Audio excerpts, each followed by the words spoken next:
2017 సంక్రాంతికి నందమూరి బాలకృష్ణ మెగాస్టార్ చిరంజీవుల సినిమాలు వస్తున్నాయి. అవి ఎలా ఉండబోతున్నాయో, ఆ రెండు సినిమాలలో ఏ సినిమా ఘన విజయం సాధించనుందో అని ప్రతి ఒక్కరూ చర్చించుకుంటున్నారు.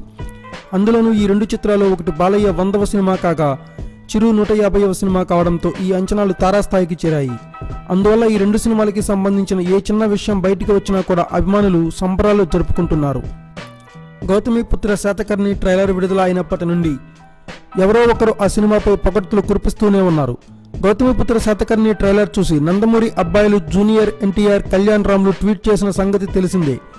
తాజాగా గౌతమిపుత్ర శాతకర్ణిలో కొన్ని సీన్లు చూశాను. ఆ సీన్లు చూశాక నా నోటి వెంట మాట రాలేదు. ఆ సీన్లు చూడడం నా అదృష్టంగా భావిస్తున్నాను. ఫుల్ సినిమాని బిగ్ స్క్రీన్పై చూడడానికి ఎంతగానో ఎదురు చూస్తున్నాను.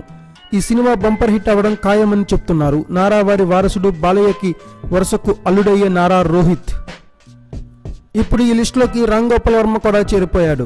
రామ్ గోపాల్ వర్మ ట్వీట్ చేస్తూ, గౌతమిపుత్ర శాతకర్ణి సినిమాని 1 గంట పాటు తిలకించాను.